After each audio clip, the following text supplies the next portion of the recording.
Stocks under some pressure here, but generally the trend has been upwards. Bulls have been in charge for 6 months running now, but the S&P can't quite seem to break through 4,200. Cem Karsan joins us from Volatility Advisors here in studio to talk a little bit about VIX, Fed, and other things. What's driving the bus right now, Cem? Is it macro? Is it Fed? All these cuts that are getting priced in? Or is it the options stuff that you like to watch? It's the combination of both, right? From the top end, there's a lag, right, from monetary policy. We've done 5%.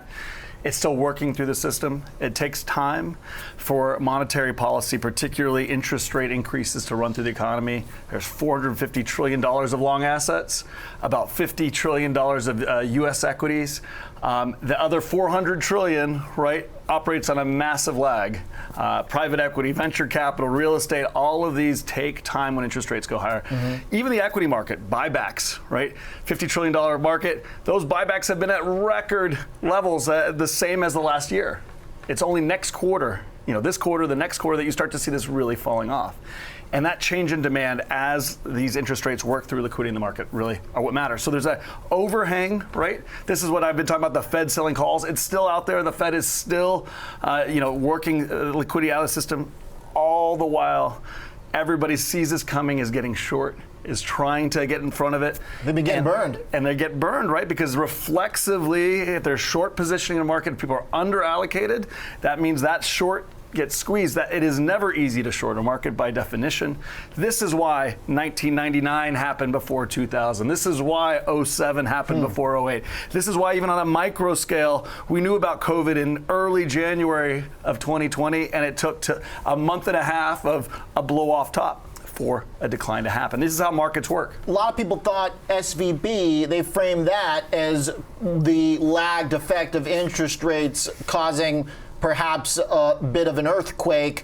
I know that last time you were here, you said this is not going to be, that big earthquake, but is it a tremor before something? What is your thought about that now? Yeah, it's a canary in a coal mine. Okay. Right? So it is related. It's related, but it is not the cause of the decline, right? It is a symptom of the decline. And the reality is that is the first kind of warning shot, right? There's a lot of other things that are lagging through the system that will come up. This is, again, some people refer to it as a Minsky moment or whatever. You have a mound of sand, and it slowly starts getting hollowed out. You don't see what's happening, but that fragility is building as liquidity comes out of the system. And eventually, that last grain of sand, who knows what that last grain of sand is, but the point is markets are more fragile, and the Fed is out there writing calls. So you have this thing to lean against ultimately there, which is What about Goolsby? He's not writing calls. Do you think there's any sentiment among Fed members? I know he's been kind of the outward dove, but there have been some other comments here and there where they're saying, look, there's going to be a little credit tightening. What is this message about credit tightening post-SVB, Cem? I'm looking at stock valuations up. Home builders are breaking out. How can anybody be talking about cutting rates? Exactly, and as reflexively the higher markets go, the more interest rates get declined in the back end. All of this is more liquidity at the end of the day. The dollar weakening, right? That's inflationary, right? All of this, if you look under the hood from a month and a half ago, we are in a much more inflationary environment than we were a month and a half ago when the Fed was sitting there trying to talk down, right? So you think the response to SVB stimulated from a liquidity standpoint? It definitely plays a role. The way I look at that is, it's like selling a way out of the money put. I think we mentioned this a month ago, maybe in passing. If somebody comes and sells a far out of the money put, it may be a 1-2 delta. That's what they did by backing depositors.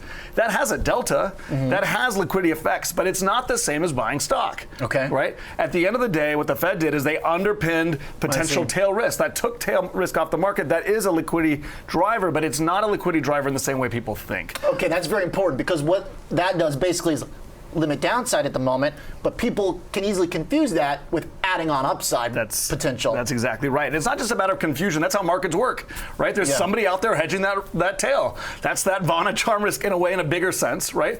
At the end of the day, if somebody comes and buys a put, right, or sells a put, the other person on this side has to buy it, and they have to buy stock. That is a liquidity effect. And so at the end of the day, at the short term, you get a structural bounce. but that doesn't mean the market should be going up. Not going down doesn't mean the market should be going up. And this is part of the vol compression we're seeing, right? The VIX at 16.7 is because the Fed came and wrote some way out of the money puts, market pushed up, but they're still in the business of writing calls. And so you're really getting this pinning of markets in the short term, liquidity coming from both sides, ultimately compressing volatility. When you talk about them selling the puts, and taking a break from writing the call to sell the puts post SVB, kind of illustrated by the balance sheet pop that is not necessarily changing the trend, which will show the balance sheet coming back down over time. So you think people are going to get sucked into a false sense of security here? Yeah, I want to be clear. These net liquidity models that everybody builds, that all liquidity is equal, it's not that simple. I hate to tell you, you can't just add all the liquidity and then model things. The reality is different liquidity works in different parts of the distribution, affects outcomes in different ways. Yes, they are all liquidity, and the more liquidity is positive for markets, but not all liquidity is equal and operates differently in the different parts of the distribution. What are the odds in your mind? Can we assign odds just to kind of put it straight out there right now? Because we're looking at this VIX, which I'm a simpleton. I like lines on charts. A lot of people say VIX doesn't even matter anymore. There's a line that goes up from the VIX that connects higher lows for 5 years dating back to 2018, pre-COVID. It's possibly breaking. Home builders making highs. Chip stocks, if they go any higher, will be technically within the range of new highs. What's the possibility that this market trades at new highs within the next year, Cem? New highs, I would be very skeptical of. A blow-off top of some kind, I think, is likely. And the reason is, as I mentioned before, this is how markets work. You need to squeeze shorts. You need people to lose conviction, not people, just institutions, entities betting against the market, to lose conviction in that short. The narrative has to change in order to lose that conviction. And generally, that means some type of move up. There are several ways that this also technically, structurally works in markets as well. One, you unpin vol supply. At some point, on a fixed strike basis, as you go up, vol is actually sliding to a much lower vol. If it's too low a vol, that brings people in to buy vol and supports underlying fixed strike vol, raises structural vol higher, and reduces supply in the market. This is something that most people don't understand. There's a reason vol tends to go structurally higher into the last parts of a rally. It's because you slide to higher. That unpins volatility. It squeezes short exposure. It's very simple as nature, right? People Which we haven't seen yet. We have started to see a little bit. We've seen it at different points. Again, before the last decline, we were starting to see it.